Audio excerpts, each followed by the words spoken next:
السلام علیکم دوستوں، امید ہے آپ سب خیریت سے ہوں گے۔ 25 اپریل کو پاکستان اور نیوزی لینڈ کا چوتھا T20 میچ ہوا۔ آپ سب نے ایک امید، خصوصاً لاہور کے تماشائیوں نے بہت زیادہ پاکستان کے حق میں لگائی ہوئی تھی، مگر نتیجہ آپ کے سامنے ہے۔ ہمارے پاس نہ ٹیلنٹ کی کمی ہے، چاہے بالرز ہوں یا بیٹسمین۔ پھر ایسا کیا ہوتا ہے کہ ہماری ٹیم کا ردم ہی نہیں بن پاتا؟ بابر اعظم کا شمار بلا شبہ دنیا کے بہترین بلے بازوں میں ہوتا ہے۔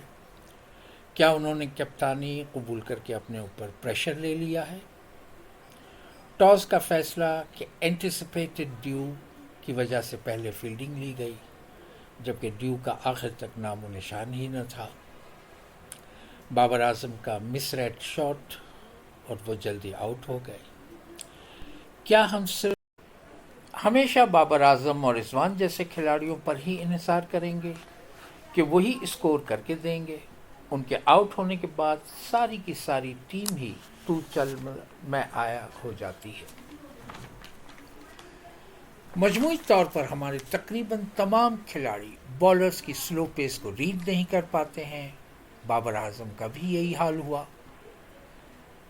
بلا شبہ سائم ایوب ہماری ٹیم کا مستقبل ہے، مگر کوئی کوچ اس کو یہ کیوں نہیں سمجھانے کی کوشش کرتے کہ ہر بال پر چوکا اور چھکا نہیں ملا کرتا، کچھ ٹیمپرمنٹ کی بھی ضرورت ہوتی ہے۔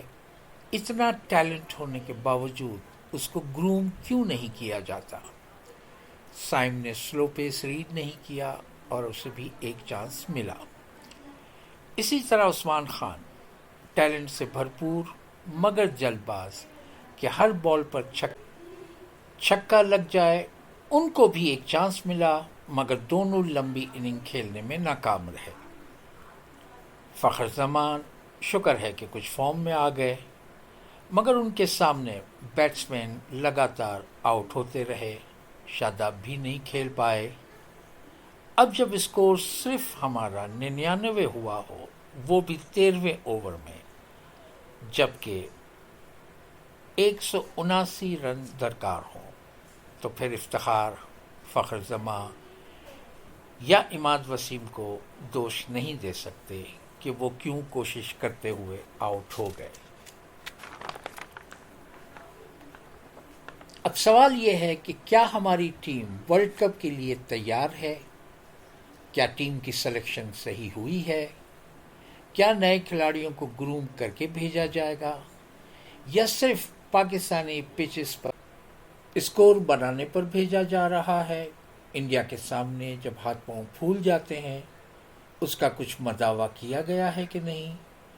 اللہ کرے کہ سلیکشن کے ساتھ ساتھ ان کی ذہنی تربیت بھی کی جائے تاکہ ٹیلنٹس کا نتیجہ رونما ہو۔ ہم بس دعا ہی کر سکتے ہیں۔